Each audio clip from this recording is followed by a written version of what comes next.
नमस्कार बच्चों, कैसे हैं आप सब। आशा करती हूँ आप सभी अच्छे होंगे, स्वस्थ होंगे, खुश होंगे और अपनी कर रहे होंगे। तो जैसा कि आप हिंदी की अध्यापिका और मैं स्वागत करती हूँ आप सभी का आईसीटी वर्चुअल क्लासरूम में। और आज हम यहाँ पर एकत्रित हुए हैं पढ़ने के लिए क्लास 6 की हिंदी। क्लास 6 की हिंदी में हम पढ़ रहे थे यहाँ पर अपनी वसंत पाठ्य पुस्तिका भाग 1 का चैप्टर फर्स्ट। तो ये जो कविता है वह चिड़िया जो, ये कविता लिखी गई है केदारनाथ अग्रवाल जी द्वारा। तो हमने अपने लास्ट सेशन में इस कविता को पढ़ना स्टार्ट किया था, कविता के भावार्थ को हमने यहाँ पर समझा था। और आज हमने यहाँ पर रीडिंग के लिए हमने टाइम रखा हुआ है कि हम रीडिंग करेंगे और साथ ही हम इस कविता के प्रश्नोत्तर भी यहाँ पर हल करेंगे। कितना हमने सीखा वो हम यहाँ पर पढ़ेंगे। तो देखिए, हमने यहाँ पर कवि परिचय पढ़ा था, यानी कि केदारनाथ अग्रवाल जी के जन्म के बारे में हमने पढ़ा था कि 1 अप्रैल 1911 को बांदा जिले में इनका जन्म हुआ था और जीविका से वो वकील थे और उस युग के प्रगतिवादी और छायावादी कवि थे।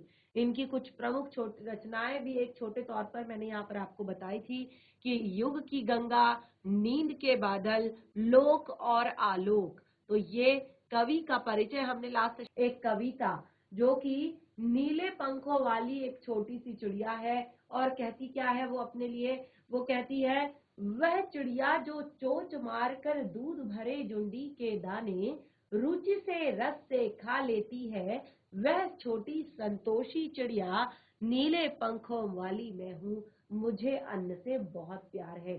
तो क्या कहती है वो छोटी सी चिड़िया? वो छोटी सी चिड़िया कहती है कि मैं नीले पंखों वाली एक छोटी सी चिड़िया हूँ और उसको संसार में सारी चीजें जो है, जितनी भी वस्तुएं हैं, सबसे वो प्रेम करती है, सब चीजों से वो प्रेम करती है, उसको सारी चीजें अच्छी लगती है और बहुत ज्यादा संतोषी चिड़िया है, बहुत संतोष है उसके मन में। बिल्कुल भी वो ऐसा नहीं सोचती कि मुझे और चाहिए या मुझे और चाहिए। बहुत ही संतोषी चिड़िया है और वो कहती है कि मुझे अन्न से बहुत प्यार है। देखिए, वो रुचि से जो ज्वार के, बाजरे के जो जुंडी के दाने होते हैं, जो जो आपने देखा होगा गेहूं के दाने, जो कच्चे दाने होते हैं, पके दाने जो होते हैं, दूध भरा होता है अंदर, बिल्कुल वो कच्चे होते हैं, उनको हाथ से अगर इस तरह से मसलोगे तो उनसे दूध जैसा पदार्थ निकलता है। तो बिल्कुल वो उसी दाने को चोंच मारकर खाती है और उसको वो बहुत ही ज्यादा अच्छे लगते हैं, बहुत ही ज्यादा टेस्टी, बहुत ही ज्यादा मीठे लगते हैं और वो उसी में खुश है। वो उसी में खुश है क्योंकि उसको अन्न से बहुत प्यार है। इस तरह से हमने यहाँ पर भावार्थ भी जाना था इस कविता का, जिसमें मैंने काफी सारे देखे कठिन शब्द और आप लोगों को मैंने नोट डाउन करने के लिए भी ये कहे थे कि आप इनको नोट डाउन करें और साथ ही घर से आपकी नोटबुक, आपकी जो बुक है, आपकी वसंत पाठ्य पुस्तिका, उसमें भी, आपकी वसंत पाठ्य पुस्तिका में भी ये दिए जाते हैं। ये जो वर्ड मीनिंग है, जो शब्दार्थ है, कठिन शब्द है, ये दिए जाते हैं। तो कठिन शब्दों को आप जरूर नोट करें अपनी नोटबुक में और एक न्यू नोटबुक बनाएंगे लिटरेचर की भी और फर्स्ट चैप्टर डालेंगे, वह छोटी सी चिड़िया। एक तरह से यहाँ पर नीले पंखों वाली जो चिड़िया का नाम है, चैप्टर का नाम है, वो आप डालेंगे। उसके बाद आप पहले कविता लिखेंगे, फिर एक सुंदर सी चिड़िया का चित्र बनाएंगे जो कि नीले पंखों वाली होगी। उसके बाद आप लिखेंगे ये शब्दार्थ, ये कठिन शब्द जो यहाँ पर दिए गए हैं। रुचि का अर्थ होता है चाहत, रस का स्वाद, संता धीरज, अन्न का अनाज, दूध भरे का कच्चे याद पके दाने, संतोषी का अर्थ फिर से यहाँ पर दिया गया है संतोष करने वाली। और बाकी के जो ये 3 शब्दार्थ है, ये हमारे अगले काव्यांश से जुड़े हुए हैं। तो देखिए, भावार्थ भी मैंने यहाँ पर आपको एक्सप्लेन किया था और सभी से मैंने कहा था कि घर से लिखकर लाने की कोशिश करेंगे। तो बहुत अच्छी बात है जिन बच्चों ने लिखा है। जिन बच्चों ने नहीं लिखा है वो अभी यहाँ पर से नोट डाउन कर सकते हैं, यहाँ से वो नोट डाउन कर सकते हैं जिन बच्चों ने भावार्थ नहीं लिखा है। लेकिन भावार्थ अपनी कॉपी में लिखना बहुत ज्यादा जरूरी है।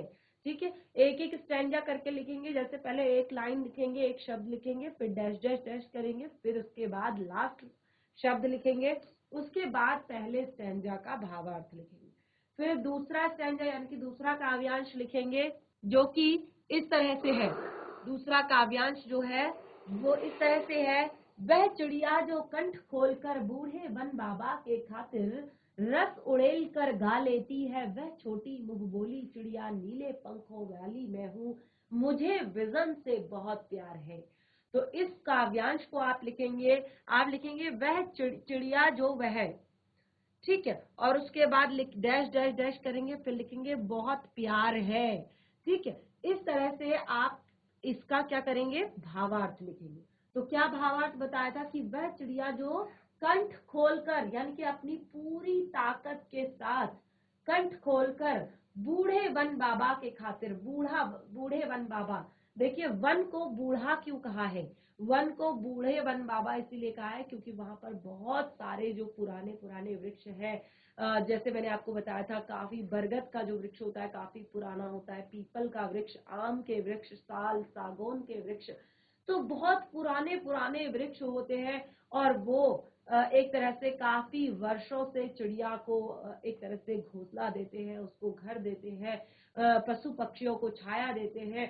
तो इसीलिए एक तरह से उस जिस तरह से घर के जो बुजुर्ग होते हैं वो अपनी फैमिली को, अपने परिवार को अपनी छत्र छाया में रखते हैं, बिल्कुल उसी तरह से ये पुराने पेड़ भी एक तरह से पूरे जो वन के पशु पक्षी हैं उनको अगर फल लगते हैं तो आम के वृक्ष है तो वो फल देते हैं, बेर के वृक्ष है तो वो फल देते हैं, और बरगद के वृक्ष और पीपल के वृक्ष ये उनको छाया देते हैं, आश्रय देते हैं। तो इस तरह से एक तरह से जिस तरह से घर के जो बड़े होते हैं वो परिवार का पालन पोषण करते हैं, परिवार का एक तरह से हेल्प करते हैं, तो बिल्कुल उसी तरह से ये वृक्ष भी करते हैं। तो इसीलिए अब क्योंकि ये काफी पुराने हो गए हैं तो इसीलिए इन्हें कहा है बूढ़े वन बाबा के खातिर। रुचि से रस उड़ेल कर गा लेती है, रस उड़ेल कर यानी कि अपनी सुरीली आवाज में गाती है। नीले पंखों वह छोटी मुंह बोली चिड़िया, मुंह बोली यानी कि जिसका किसी के लिए मन में वैर भाव नहीं है, जिसके मन में किसी के लिए वैर भाव नहीं है, वो सबसे बात करती है, वो सबके साथ हंसती है, वो सबके साथ बोलती है, वो हर वृक्ष की डाली पर बैठती है, हर जगह जगह जाती है, इसीलिए उसको मुंह बोली कहा है। नीले पंखों वाली मैं हूँ, मुझे विजन से बहुत प्यार है। विजन का अर्थ मैंने बताया था एकांत, तो क्योंकि वो वन में रहती है और वन का माहौल बहुत शांत होता है, एक तरह से एकांत वाला होता है, तो आपने देखा होगा कि ऋषि मुनि ध्यान करने कहाँ जाते हैं, ऋषि मुनि ध्यान करने हमेशा वन में जाते हैं, क्योंकि वन का जो एक वातावरण होता है बहुत ही शांत होता है, एकांत का होता है। तो इसीलिए वो भी कहती है छोटी सी चिड़िया कि मुझे विजन से बहुत प्यार है। विजन यानी कि एकांत। तो देखिए यहाँ पर कुछ कठिन शब्द यहाँ पर दिए हैं। कंठ का अर्थ गला, वन का अर्थ जंगल, विजन का अर्थ एकांत, सुनसान वन। ठीक है, तो यहाँ पर इसका भी भावार्थ दिया गया है। भावार्थ में देखिए यही कहा गया है कि छोटी सी नीले पंखों वाली जो चिड़िया है वो वन बाबा की खातिर गाती है, वन बाबा से उसको बहुत प्यार है और वो उनको प्रसन्न करने के लिए गाती है, और उसका गाना बहुत सुरीला है, जिससे क्या होता है पूरे में एक तरह से सुंदरता फैल जाती है, एक एकांत वन में, एक निरस वन में रस आ जाता है, उसका गाना जो है सभी में आनंद भर देता है, और उसके गाने में बहुत ज्यादा रस होता है, रस यानी कि आनंद होता है। और वही छोटे जो नीले पंखों वाली चिड़िया है वो कैसी है, वो मुंह बोली है और उसे विजन यानी कि एकांत वाले स्थान से बहुत प्यार है, बहुत लगाव है। तो इस तरह से यहाँ पर हमने तीनों जो अपने वो कंप्लीट कर लिए थे। तीसरा काव्यांश हमारा ये था कि वह चिड़िया जो चोंच मार कर चढ़ी नदी का दिल टटोल कर, वह चिड़िया जो चोंच मार कर चढ़ी नदी का दिल टटोल कर जल का मोती ले आती है, वह छोटी गर्वीली चिड़िया नीले पंखों वाली मैं हूँ, मुझे नदी से बहुत प्यार है। तो ये देखिए यहाँ पर उसके साहस को दिखाया है, उसके धैर्य को दिखाया है कि किस तरह से चढ़ी हुई नदी, उफनाती हुई नदी, उफनती हुई नदी में से वो बीचों बीच जाकर जल का मोती ले आती है और वो कहती है कि मुझे नदी से बहुत प्यार है। तो इस तरह से हमने यहाँ पर तीनों काव्यांश जो है उन्हें पढ़ लिया था लास्ट सेशन में, और उनसे जुड़े हुए ये कठिन शब्द भी यहाँ पर आपको बता दिए थे। और ये मैंने आप लोगों को नोट डाउन करने के लिए कहा था कि भावार्थ भी लिखने की कोशिश करेंगे, ये मैंने आप लोगों को बताया था। अब जिन बच्चों ने नहीं लिखा है वो यहाँ से नोट डाउन कर सकते हैं। ये आपका लास्ट जो आपका काव्यांश है उसका ये भावार्थ है। तो अभी तक तीनों काव्यांश के भावार्थ भी मैं आपको लिखा चुकी। नीले पंखों वाली चिड़िया काफी ज्यादा गर्वीली है, यानी कि उसको उसके अंदर बहुत साहस है और अभिमान भी है स्वयं पर। उसे एक अभिमान होता है ना कि घमंड वाला, जो जिसमें हम दूसरों को नीचा दिखाना चाहते हैं, उसके अंदर वो वाला अभिमान नहीं है। उसके अंदर एक आत्मविश्वास वाला अभिमान है, उसको खुद पर प्राउड है, उसको खुद पर गर्व है कि वो अपने काम के लिए किसी और पर डिपेंड नहीं रहती है, वो सारे काम अपने खुद पे करती है। बहुत ज्यादा धैर्य उसके अंदर है, बहुत ज्यादा साहस उसके अंदर है। और वो क्या करती है, वो एक जल के मोती के लिए भी चढ़ी हुई नदी का मन टटोलती है, और चिड़िया को नदी से बहुत प्यार है। तो इस तरह से देखिए हमने यहाँ पर उसका सार भी पढ़ा था, यानी कि पूरी कविता में हमें क्या कहा गया है वो यहाँ पर हमने पढ़ा था। तो नीले पंखों वाली एक छोटी सी चिड़िया इस कविता में अपना परिचय देती है, कहती है वो बहुत संतोषी है, उसे अधपके जो ज्वार के दाने होते हैं, जुंडी के दाने होते हैं, वो उसे बहुत पसंद है, उसे अन्न से बहुत प्यार है, उसे वन बाबा से बहुत, वन बाबा का जो एकांत है वो बहुत पसंद है, बहुत प्यारा है। और वो कहती है कि वो अपनी चोंच में चढ़ी हुई नदी का जल लेकर आती है, एक मोती लेकर आती है जल का, क्योंकि उसको नदी से भी बहुत प्यार है। तो इस तरह से लास्ट जो सारांश था वो भी यहाँ पर पढ़ा था। और कविता का संदेश, पूरी कविता में क्या संदेश मिलता है हमें इस कविता से, तो देखिए पहला जो बंद है, हमें अन्न से प्रेम करने का सीख यहाँ पर मिलती है। जो पहला काव्यांश यहाँ पर है उसमें हमें क्या मिलता है कि हमें अन्न से हमेशा हमेशा प्रेम करना चाहिए, अन्न का आदर करना चाहिए। जैसे आपने देखा होगा, ज्यादातर आप लोग ही करते हो घर पर। ये लास्ट सेशन में भी मैं आप लोगों को बता रही थी, लेकिन टाइम हमारा ओवर हो चुका था। तो जैसे आप मम्मा अगर कोई सब्जी बनाती है या रोटी बनाती है, आपको पसंद नहीं आती, तो आप क्या करते हो, आप पूरी सब्जी वेस्ट कर देते हो, टिफिन लेकर आते हो, पूरी सब्जी वापस लेकर जाते हो, रोटी वापस लेकर जाते हो, घर पर जाकर भी आप अच्छे से खाना नहीं खाते, अपनी प्लेट में खाना वेस्ट करते हो, बाहर जाते हो और आप कहीं शादी पार्टी में जाते हो, आपको खाना खाना होता है, लेकिन आप क्या करते हो कि आप ढेर सारा खाना ले लेते हो। तो ये बहुत गलत बात होती है, हमें अन्न का अनादर कभी भी नहीं करना चाहिए। हमें जो हमारी अन्नपूर्णा है माता, उनकी हमेशा रिस्पेक्ट करनी चाहिए, जो हमारा पेट भरती हैं, जो हमें जीने के लिए ऊर्जा प्रदान करती हैं। तो देखिए सबसे मेन तो अन्न ही है। अगर आप 2 दिन खाना नहीं खाएंगे तो तीसरे दिन आप उठ नहीं सकते हैं। तो अन्न का महत्व वही जान सकता है जो इसके लिए एक तरह से बहुत कड़ी मेहनत करता है। अभी आप लोग के लिए आप लोग के मम्मी पापा इसकी व्यवस्था करते हैं, लेकिन जब आप खुद किसी दिन कमाने लायक हो जाएंगे, जब आप खुद किसी दिन लेकर आएंगे, तो तब आपको उसकी वैल्यू पता चलेगी कि ये कैसे कमाया जाता है, ये कैसे खरीदा जाता है। और आप लोग देखते होंगे पहाड़ों में, खेतों में जब अन्न उगाया जाता है तो कितनी ज्यादा मेहनत करनी पड़ती है, कैसे पानी की व्यवस्था की जाती है, कैसे खेत की सफाई की जाती है, कैसे बहुत ज्यादा मेहनत करके अन्न उगाया जाता है। तो हमें अन्न से प्रेम करना चाहिए, अन्न का अनादर नहीं करना चाहिए, अपनी प्लेट में उतना ही खाना लेना चाहिए जितना कि हमें खाना है। अगर आपको 2 रोटी की भूख है तो आप पहले 1 रोटी लेंगे, उसके बाद 1 रोटी लेंगे। अगर आप कहीं बाहर गए हैं, शादी में गए हैं, तो आप पहले थोड़ा सा लीजिए, क्योंकि कभी भी आपने देखा होगा कहीं पर ऐसा नहीं कहा जाता कि आप दोबारा मत लीजिए। दोबारा ले सकते हैं, तीसरी बार ले सकते हैं अगर आपको और खाना है, लेकिन आप प्लेट को भरेंगे नहीं। थोड़ा थोड़ा सा खाना लेंगे, उसे कंप्लीट करेंगे, फिर आपको खाना है तो फिर आप दोबारा ले सकते हैं। घर में भी यही करेंगे, जो भी आपकी मम्मा आपको प्लेट में लगा कर देती है उस प्लेट को पूरा का पूरा फिनिश करना है, खाना पूरा कंप्लीट करना है, ठीक है। क्योंकि अब आप बड़े बच्चे हो गए हैं। और दूसरी चीज देखिए, यहाँ पर क्योंकि अन्न हमें जीवन और ताकत प्रदान करता है, कविता में चिड़िया हमें प्रकृति से प्रेम करने और एकांत में भी प्रसन्न रहने का संदेश देती है। प्रेम करती है, प्रकृति से प्रेम करती है, लेकिन बिल्कुल भी प्रकृति से प्रेम नहीं करते, ये साफ दिखाई दे रहा है आजकल। टॉफी खाया, रैपर रोड में फेंक दिया। बिस्किट खाया, रैपर रोड में फेंक दिया। Cold drink P, bottle road में फेंक दी। अगर गाड़ी में सफर कर रहे हैं कहीं पर, अगर गाड़ी के अंदर कुछ भी खाया तो उसको गाड़ी की खिड़की से बाहर फेंक दिया। करते हैं कि नहीं करते? काफी सारे लोग करते हैं, बड़े लोग भी करते हैं, बच्चे तो छोड़ो बड़े लोग भी करते हैं। आप में से कौन बच्चा ऐसा करता है जो अपनी टॉफी का रैपर अपने पॉकेट में डालता है? कौन करता है ऐसा? यस, जो बच्चे करते हैं बहुत अच्छी बात है। अगर आपने कोई चीज खाई है तो उसको इधर उधर कूड़ा नहीं फैलाना है। क्या करना है? अपना टॉफी का जो रैपर है या जो भी चीज आपने खाई है, या तो अपने जहां पर आपको डस्टबिन दिखाई देता है वहां पर उसे डालो। और दूसरी चीज, हम पानी कितना ज्यादा वेस्ट करते हैं। घर पर अगर हम नहा रहे होते हैं तो नल एक तरफ से खुला होता है और दूसरी तरफ हम अपना नहाने में बिजी रहते हैं।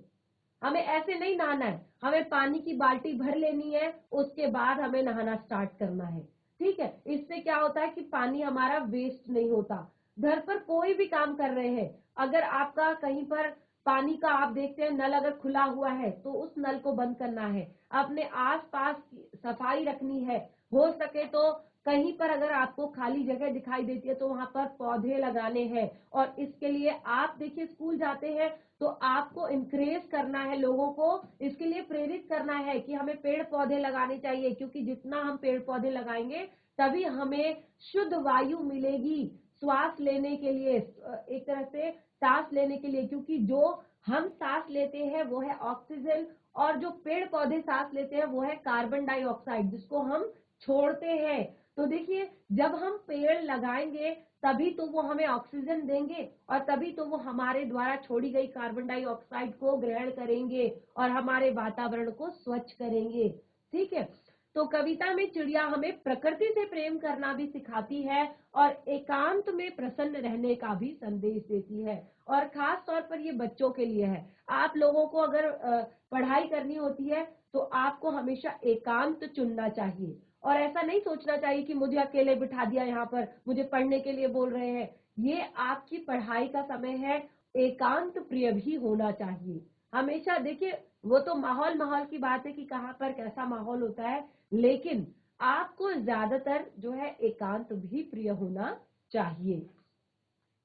तीसरा यहाँ पर बताया है, विपरीत परिस्थितियों में भी हिम्मत ना हारने की प्रेरणा देती है। चढ़ी नदी का दिल टटोल कर, यानी कि हर टाइम परिस्थितियां एक जैसे बह रही है। अब वर्षा ऋतु है, होती है 3 से 4 महीने की, उसमें तो पहाड़ों पर आपने देखा होगा गधेरों में, नदियों में, झरनों में कितना ज्यादा पानी बढ़ जाता है। और ऐसे में भी आप लोगों को स्कूल जाना पड़ता है। ऐसे में भी जो घसारी होते हैं, जो काम करने वाले लोग होते हैं, उन्हें नदी पार करनी होती है, गधेरे पार करने होते हैं, उनको रास्ते में चलना होता है। तो ऐसे नहीं है कि आपके पास थोड़ी सी परेशानियां आ गई, थोड़े से कष्ट आ गए और आप उनसे घबरा गए। तो विपरीत परिस्थितियां भी, क्योंकि जीवन में सुख दुख तो लगे रहते हैं, तो विपरीत परिस्थितियों में भी हमें हिम्मत नहीं हारनी चाहिए। छोटी सी चिड़िया कहती है, चढ़ी नदी का दिल टटोल कर, यानी कि नदी अपने पूरे उफान पर है, फिर भी वो बीचों बीच जाकर उसमें से जल का एक मोती ले आती है। वो डरती नहीं है, क्योंकि उसको अपने ऊपर खुद गर्व है, अपने ऊपर प्राउड है, क्योंकि उसके अंदर साहस है, उसके अंदर धैर्य है। ठीक है, तो बहुत ही सुंदर सी ये कविता है और कविता नदी से प्रेम करने का संदेश देती है। हमें अपने नदियों को भी गंदा नहीं करना चाहिए, हमें नदियों में कचरा नहीं फेंकना चाहिए, हमें अपनी नदियों में जो शहर से निकला हुआ नाला है उसको नहीं डालना चाहिए, नदियों को साफ सुथरा स्वच्छ बनाना चाहिए। तो ये भी प्रेरणा यहाँ पर ये छोटी सी कविता हमें देती है, क्योंकि नदियां सभ्यता के विकास में प्राचीन काल से ही हमारी सहायक रही है। सभ्यता का विकास धीरे धीरे इन नदियों के माध्यम से ही होता है। तो सुंदर सी कविता हमने यहाँ पर पढ़ी। अब हम यहाँ पर कुछ मूल्यांकन प्रश्न है, जो मूल्यांकन से जुड़े हुए प्रश्न है, यानी कि आपने कितना सीखा। तो कितना सीखा आपने, जरा डिस्कस कर लेते हैं। यहाँ पर जो सर आएगा वो हैंड रेज करेंगे। ठीक है। चिड़िया रुचि से क्या खाती है? फटाफट हैंड रेज करेंगे, फटाफट, बिल्कुल। चिड़िया रुचि से क्या खाती है? क्योंकि यही है कि आपने कितना सीखा। लास्ट 2 सेशन से इस कविता को पढ़ रहे हैं, लास्ट भी पढ़ा था और आज भी रिवाइज भी किया। चिड़िया रुचि से क्या खाती है? किसी को नहीं पता? किसी को नहीं पता? बच्चे, आज तो आपको बहुत ज्यादा एक्साइटेड होना चाहिए था, बहुत ज्यादा एक तरह से उत्साहित होना चाहिए था कि हमारी, यस बच्चे, आप लोगों ने पढ़ा नहीं है शायद। यहाँ पे बहुत ज्यादा दुख होता है क्योंकि आप लोगों के सामने इतना अच्छे से एक्सप्लेन किया जाता है, अच्छे से बताया जाता है, आप लोग बिल्कुल भी इंटरेस्ट नहीं लेते हैं। चिड़िया को किन किन चीजों से प्यार है? चिड़िया को अन्न से प्यार है, चिड़िया को विजन यानी कि एकांत से प्यार है, चिड़िया को नदी से प्यार है यानी कि प्रकृति से प्यार है। सीआईसी कोट कंडारा, थर्ड जो हमारा क्वेश्चन है उसका आंसर देंगे अब आप। कविता के रचयिता कौन है? लास्ट सेशन में भी बताया था कवि के बारे में पूरा, और आज भी बताया था।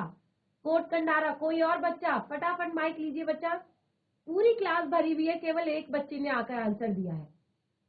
यस, जीआईसी कोट कंडारा, इस कविता की रचयिता कौन है? बच्चे, आप रिस्पॉन्स नहीं करते हैं और अभी भी आपके क्वेश्चन आंसर रह गए हैं, अभी भी आपके क्वेश्चन आंसर रह गए हैं और अभी ये कंप्लीट नहीं हो पाया है आज के सेशन में भी, केवल आप लोगों की वजह से। इस कविता के रचयिता केदारनाथ अग्रवाल जी हैं। अभी अभी हमने यहाँ पर पढ़ा था उनके बारे में। चिड़िया के पंख कैसे हैं? बहुत ही इजी सा प्रश्न। चिड़िया के पंख कैसे हैं? चिड़िया के पंख नीले हैं। Very good, yes yes, good, very good. चिड़िया कैसे गाती है? चिड़िया किसका दिल टटोलती है? चिड़िया किसके लिए गाती है? चिड़िया चोंच मारकर क्या काम करती है? तो देखिए, इतने सारे ये जो प्रश्न है, ये पूरे आपके 3 जो हमने काव्यांश पढ़े, उन तीनों काव्यांशों का निचोड़ है। यानी कि आपने जो भी पढ़ा है, जो भी सीखा है इस कविता से, वो सब यहाँ पर आ जाता है। ठीक है, तो बहुत ही इजी से प्रश्न है, इसीलिए इन्हें मैंने मूल्यांकन प्रश्न कहा, यानी कि आपने कितना सीखा। जो आपके अभ्यास से जुड़े हुए प्रश्न है यहाँ पर, तो ये जो प्रश्न है ये आपकी पाठ्य पुस्तिका में दिए गए हैं और इन प्रश्नों को आपने प्रॉपर तरीके से अपनी जो नोटबुक है उसमें नोट करना है। ठीक है ना? ये सारे आपकी पाठ्य पुस्तिका में दिए गए हैं। जो आपकी वसंत पाठ्य पुस्तिका भाग 1 है उसमें ये दिए गए हैं। कविता को पढ़कर तुम्हारे मन में चिड़िया का जो चित्र उभरता है उसे कागज पर बनाओ। तो ये मैंने आपको होमवर्क दिया ही है कि सबसे पहले आप अपनी कविता को एक पेज पर लिखेंगे। इस तरफ के पेज पे आप एक सुंदर सी नीले पंखों वाली चिड़िया बनाएंगे। ठीक है ना? उसके बाद आप पाठ से जुड़े हुए जो कठिन शब्द हैं, जो शब्दार्थ आपको कराए हैं, वो आप लिखेंगे। उसके बाद आप भावार्थ लिखेंगे और उसके बाद आप ये प्रश्न उत्तर करेंगे। दूसरा प्रश्न है, तुम्हें कविता का कोई और शीर्षक देना हो तो क्या दोगे? उस उपयुक्त शीर्षक सोचकर लिखिए। तो शीर्षक का अर्थ होता है जो ऊपर से कविता का नाम होता है। तो आपने पूरी कविता को पढ़ा, पूरी कविता को समझा। अब आपको लगता है कि नहीं, इस कविता का नाम कुछ और भी हो सकता है, तो आप कुछ और शीर्षक इस कविता को यहाँ पर सुझा सकते हैं। देखिए कितने इजी से यहाँ पर आपको प्रश्न ये दिए गए हैं और इनको आपने हल करना है।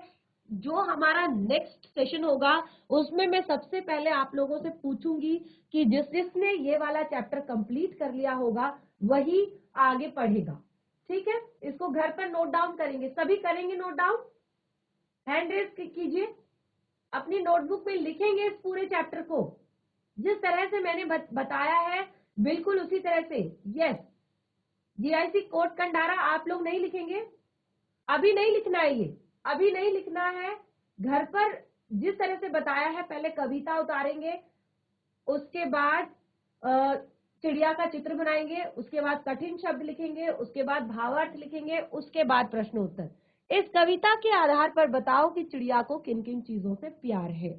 तो बहुत ही सुंदर सी ये सारे यहाँ पर प्रश्न है, बहुत ही इजी से है और मुझे लगता है आसानी से आप लोग कर लेंगे। लेकिन फिर भी अगर आपको कोई प्रॉब्लम होती है, कोई भी दिक्कत होती है प्रश्न उत्तर करने में, तो नेक्स्ट सेशन में सबसे पहले जरूर इस बात पर डिस्कस करेंगे।